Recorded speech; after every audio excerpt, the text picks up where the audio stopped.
Welcome back to the graveyard, everyone. My name is Mads, and hey, the word goth made it into mainstream news. Not for a good reason, because we can never have good things. And actually, the article is attached to the brand Killstar, which was extra surprising, so let's get on into it. Unfortunately, for a lot of fans of the brand Killstar, this is not their first controversy. Actually, they've been getting in some trouble or another since at least 2016. So today I'm going to start off by reading you the article that I mentioned before, and then going into the many controversies the brand has had over time. I just want you to make informed opinions. A lot of us don't have extra money right now. For many of us, we have to save and save to even get one new item these days. I want you to make a decision that aligns with your personal morals. So this article I'm referencing comes from Brighton and Hove News. For anyone who is unaware, that is a beautiful town in England. And the only thing you need to know beforehand is that England, just like the United States, is going through a massive economic recession right now. I'm talking it's so bad there that people haven't been able to heat their homes during the winter, and they're needing to choose between paying their rent and buying groceries, so it's pretty bad. Goth Clothing Company tells remote workers they have to relocate to Brighton or leave. Well, that's not a great start, is it? A Goth Clothing Company has told all its remote working employees it has to relocate to Brighton or accept redundancy. Killstar employs about 40 people in the UK, and until about a year ago, positions were typically advertised as remote working. But this year, they have told staff that they want to bring people back to the office based in Middle Street, Brighton. Over the last few weeks, Killstar employees have been posting that they have been made redundant on LinkedIn. But meanwhile, the company is hiring a range of roles based in Brighton described as hybrid remote. So what's the issue here? Why is this something big enough that it's making it onto the news? Well, it's obviously now reached the point where it's known by the normies. Like, that's how big Killstar's gotten. It may have only 40 people currently employed, but overall, I'd say it's probably the most well-known alternative brand out there at the moment. Everybody knows about it in some capacity, even if they've never bought from them before. So, yeah, it's well-known enough that people, even outside our community, are aware of its presence. And the reason this is so controversial a decision is, I think, twofold. One issue with it is the fact that they were hired on as remote workers. When you hire someone and say, you get to work 100% out of your home where you're comfortable, where your work-life balance is really good, where your mental health is much better, in some cases your physical health, you don't have to worry about things like COVID in the office and stuff. And then all of a sudden, a few years on, you're told, no, now you have to move to a new location. You're not going to be very happy now, are you? Because they're not fulfilling the promise they made to you when you accepted the job. When you accepted the job, the fact that it was fully remote was a huge selling point to you, I'm sure, as it would be for anyone. Even with hybrid remote, it's better than nothing, but it's not for everybody. For one thing, it's up to the employer how they want to implement that. So some weeks it may be like Monday, Tuesday, and Wednesday you have to come to the office, and only on Thursday and Friday do you get to work from home, which doesn't sound that bad unless you factor in the fact that we don't know where these people live. If they're people from like the south of England or something, that's not going to benefit them, is it? Because they're going to have to pick up and leave. When you're in an economic recession especially, just picking up and moving house is not an easy feat, not even if you're going to be a renter, because in many cases you need to have proof of income, and the landlord can decide based on what you're earning from, in this case, Killstar, whether or not they think you deserve that space to live in. You have to spend sometimes $1,000 plus to move all of your stuff. Depending on how long you've lived in your current location, you may have accumulated a lot as a family, as yourself. Humans collect things. It's just a part of our nature. And needing to move all this stuff and furniture and everything is tedious. It's time-consuming. Apart from the moving costs themselves, you're going to have to take time off work in order to move because you can't really juggle both at the same time. It's not ideal for many people. And their lives are where they currently are. They don't want to move. They don't want to leave where they've always been. It's not right to ask that of people. But if they don't do that, as they put it, they have to accept redundancy, which I take to mean they're going to lose their job, which really sucks because the job market is just as messed up there as it is in the United States right now. I know people who have been applying to jobs with no luck for over 2 years in England right now. It isn't easy to just find something else. Positions currently advertised include jobs in marketing, logistics, product development, e-commerce, and wholesale. Now, that's another issue with this whole story because it feels very dishonest. Not only the fact that they hired them as remote workers and now they're changing their minds, but also because they were like, oh, you 100% have to move to Brighton and work at our facility in person. But here's the list of remote positions we're offering, and clearly many of these can be done from your home. There's no reason for people who are working in marketing, logistics, product development, and e-commerce and wholesale can't do that from their home office. Maybe you'd have to come in like once a month or something to make sure everyone's on the same page, but you could easily just do weekly Skype or Zoom meetings for this and make sure everyone is doing well. There's really no reason to be in the office for this except maybe logistics, depending on how they've decided logistics go. If it is, the coming and going of the products, I understand that being on site, but what the hell? Most of these are remote with no problem. One employee who did not wish to be named said they were originally a predominantly remote-only company, which meant that they hire people from all over the UK. However, they have recently announced that they are now a hybrid-based company. They gave everyone a choice between relocating and redundancy. This has resulted in multiple redundancies. I think it is disgusting that a company would do unnecessary redundancies during a recession because they've suddenly changed their mind about remote working. I think it is even more disgusting that Killstar want this to go unnoticed by the public. So that last quote insinuates that they were trying to do this on the DL and not let the general public find out because, like I said, Killstar's been embroiled in other controversies outside of this for years now. They don't want anything that makes their public image look worse, which to me, I'm taking to mean that these guys kind of whistle blew in a sense. They didn't like the fact that Killstar was trying to keep this hush-hush, so they made sure the public would find out. That kind of explains why we have a goth clothing brand suddenly in mainstream news. That's not something you would normally see happen. Killstar is owned by parent company Draco Distribution Limited, which was founded in 2013 by Tequila Rose Hansis. It was previously joint-owned by Mrs. Hansis and Dennis Spence, but sold in November 2020 to Centaur UK Acquisitions Limited, whose director is Tim Beerle.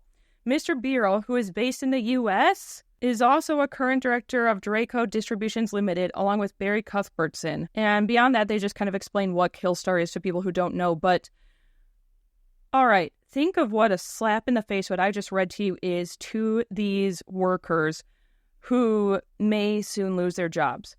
You're no longer allowed to remote work because we changed our minds and decided that we want to be hybrid remote now. So follow it or have no job in the middle of a recession. As they said, they're very upset about that. But the hypocrisy in the fact that one of the current owners of the brand lives in a different country entirely from where Killstar currently operates is allowed, as a result, to work remote every day of the week without question, but he expects everyone else to do differently. He expects that everyone else has to uproot their life now.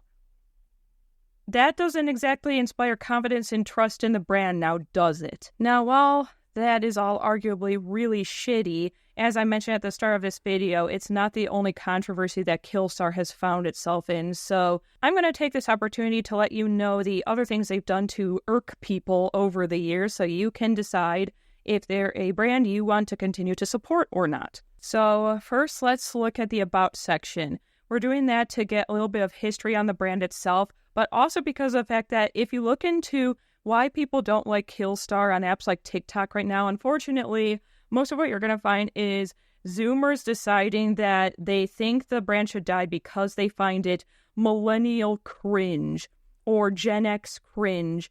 And I've noticed that on the whole, a lot of the reasons that Gen Z have for hating other generations is simply they don't like the aesthetics of that generation.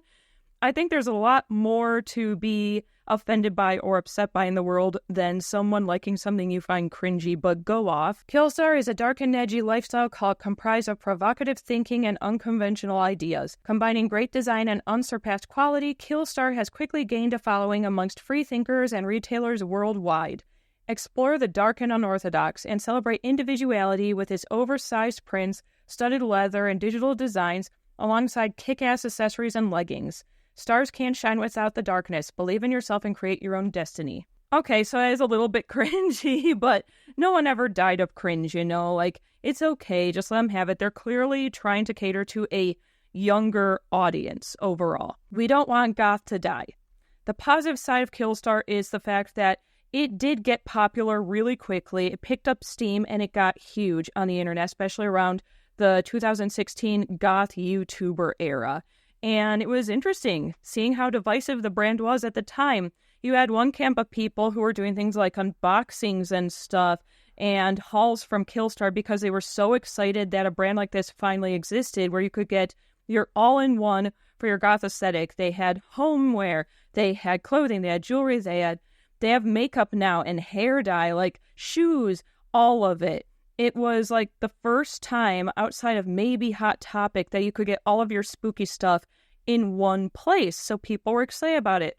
But then on the other side, you had the people who had this idea that in order to be truly goth, you had to DIY everything. They called it goth in a box, and they decided that goth in a box was a bad thing because it meant that you were going to lose individuality. I can understand that to a certain extent, but it's funny that the same people who are like, I hate it because it's ruining individuality and people should be DIYing their stuff are the same ones who sit there making video after video saying, stop worrying about people's personal aesthetics. Goth isn't about the aesthetics. It's about the music. Which one is it? Is it the aesthetics or is it the music? Because you're contradicting yourself here. To me, I may have my own personal issues with Killstar as a brand, but overall I think the net positive that it brought is the fact that in a time where goth was really dying in reality and online, and we were all just trying our best to keep it alive on YouTube of all places, this brand finally came in. It attracted a bunch of younger people to become baby bats, and as a result, if nothing else, darkly inclined and spooky aesthetic has become really popular over the last few years. Goth isn't dead. In fact, it's thriving right now because of brands like Killstar, and I think that is a really, really good thing that they did. Now, when you do look around the website, you'll quickly notice a pre-loved button on the menu, and I think that's a really amazing addition that more clothing brands should consider in the future. Because what a lot of people say when they want to start getting alternative fashion is that it's too expensive. They can't afford it. They don't want to only get one piece at a time. They want to be able to get like a small bundle of stuff to start out with, and they just can't. And thrifting is iffy. Some places are going to have good stuff, and some places just aren't. You're going to get a bunch of like pastel old lady shit. So it's great that they have that button available there for pre-loved stuff. And not only is it good that it makes it discounted, but it's being sold by other customers. So these people bought it, it was only gently used, and then they resell it on there, so they get a little money back from that sale. It's all good. It's like its own built-in Mercari. Now, they do use this to showcase some of the way that they are sustainable, which they're more worried about that sustainable image lately because the last few years people have been referring to them as being a fast fashion brand. And they're saying that because in the early days of Killstar, you had to wait quite a while between launches, months in fact, because they're such a small brand still. But over time, as they got more popular and stuff, they started launching almost every month. It's like nonstop now. It's not special anymore. It's just expected. If you're releasing stuff that often, you can't really be sustainable now, can you? Like, Someone's getting exploited somewhere for that. And that's where we turn to your sustainable guide. They found out that the clothing and other products are actually manufactured in Asia, and there's not a whole lot of outside info on that. Some do say that they think Killstar is a little bit overpriced, but I actually found out pretty early on that they have a huge selection of sales. There's sales basically every day, heavily discounted, up to like 75% off. And if you look on the menu, there's even a $10 and under area. So it just depends on what you're personally looking for. You know, if you don't want to spend a lot of money, don't buy the expensive piece. As far as their designs themselves go, I think they have a similar issue to a lot of other current goth brands and alternative brands. A lot of people think the designs are really cringy and teenager looking. For example, Killstar used to have stuff that said things like witchy and bitchy. That's a personal preference. Some people prefer that in their aesthetic, and some people think like, ugh, to like 13-year-old girl and stuff. It doesn't really matter at the end of the day. You buy what makes you happy. Who cares what anyone else thinks about it? They can stop looking at you then. Now, outside of personal preference issues, let's talk about the really serious controversies that Killstar has been found in. First off, I'm actually going to read an excerpt from your sustainable guide. Killstar is not ethical. From the get-go, Killstar gives some really big red flags to wise and aware customers around the world and can be rated poor on the ethical scale. While it claims to be using vegan leather and ensures in its terms and conditions the specific standards for its suppliers and the treatment of labor in accordance with the country's labor laws, the reality is really different. Other similar brands like Dollskill and Demonia are also ranked low when it comes to being ethical and sustainable. While Killstar promises great morals by donating to various causes like Stop Asian Hate and Black Lives Matter post the George Floyd, Breonna Taylor, Ahmaud Arbery murder incidences, and charities like World Federation for Mental Health, considering as the brand in itself offers alternative fashion apparel, we're going to show you how Killstar lacked in ethicality and sustainability, therefore becoming a fast fashion brand. So they consider it to be incredibly environmentally unfriendly. I'm not going to read the entire article. I'll link it below in the description so you can go and chase it down if you want, because they really get into the nitty-gritty.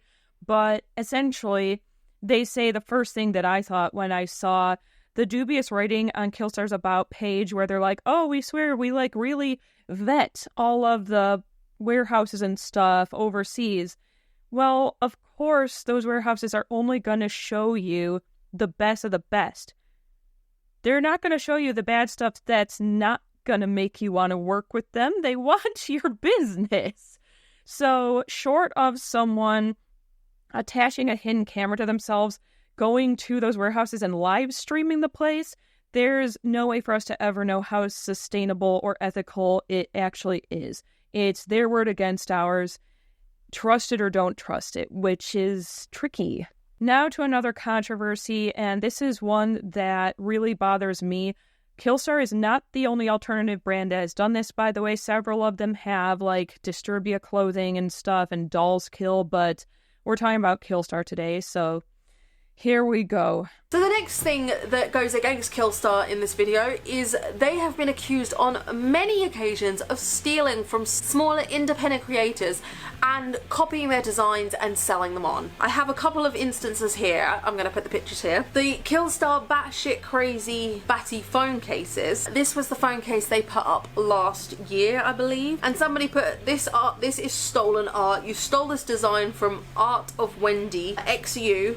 Where's her check for this? Did it get lost in the mail? Take this down immediately and compensate her for the theft and loss. Another one is the Minerva handbag. The original picture, which was somebody's photograph, and the bag is very, very, very similar to the photograph, and the lady in the photo says she did not give permission for her photo to be used in the bag or anything. Now, especially with things like Lost Optimist, can you imagine how freaky that would be? Waking up one morning to find that a brand had used your literal face on their merch without permission.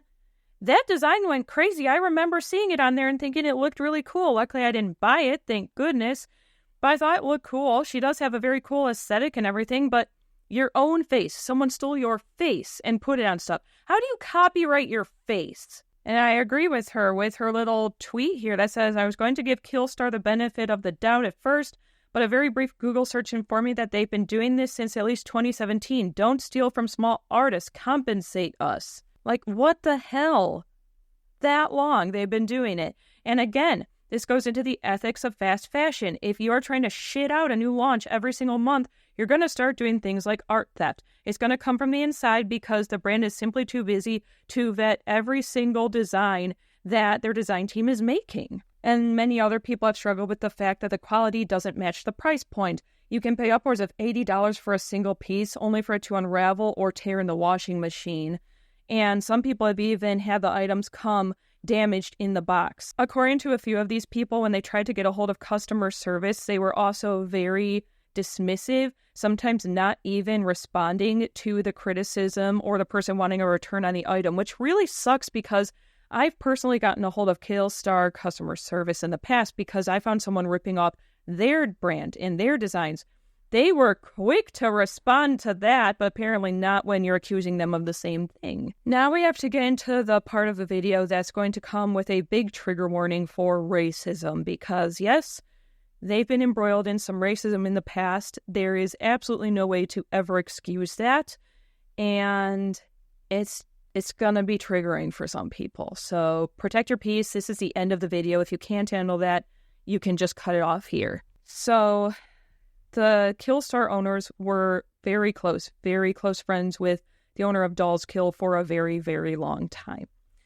I understand to a certain extent when you have maintained a long friendship with a certain person or a certain brand and they've done nothing but kind things for you, you've never seen the ugly side of them, it can be difficult to let go. No one likes losing friendships. The owner of Killstar has been close to Dolls Kill since 2016, and that was the same year Dolls Kill released designs with swastikas on them. You can't feign ignorance. You can't pretend you just didn't know that that's what she was like. It went very viral. Even people who had never bought anything from Dolls Kill in their life were talking about this on Twitter, on Instagram, on YouTube, everywhere. It was huge because who the fuck does that? It's not edgy, it's not cute, it's not cool, it's not fun, it's hurtful. Why the fuck would you do that?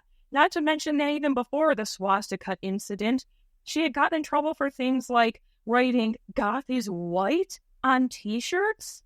And of course, making the excuse of like, oh, I'm just saying you don't have to wear all black. No, bitch, we know what you meant. We know what that actually was. You can't backtrack, especially when you have a history of racism. So she'd already done some truly evil shit, and Killstar stood by them and continued keeping a good rapport with them.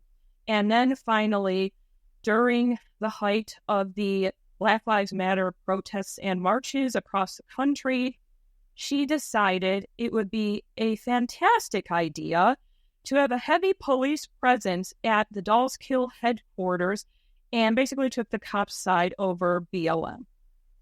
You can do a heavier deep dive into that because this video isn't about Dolls Kill, it's about Killstar. I'll do Dolls Kill another time, but gross. It took until finally that incident for Killstar to break ties with them. And by then, people thought this was too little too late. They were like, you've had years of knowing how racist and how insensitive she is, and you stood by her anyway. How do you explain that? It doesn't matter if she was always kind to you. That was never acceptable. But yeah, in a nutshell, that's a lot of the controversy that Killstar has found itself embroiled in over the years and even over the past week. So do with the information what you will. As I said at the beginning of the video, I'm not going to force you to buy from a brand or not buy from a brand. At the end of the day, you have the information necessary now to make a good moral decision on whether or not you are comfortable buying from them. That's all I want to do with these videos. I'm going to do some more videos like this in the future because they're interesting to me and I want to know what I'm spending my money on. But until next time, do something that makes you happy today so long as no one's being harmed in the process, and I'll see all of you again soon. Goodbye for now.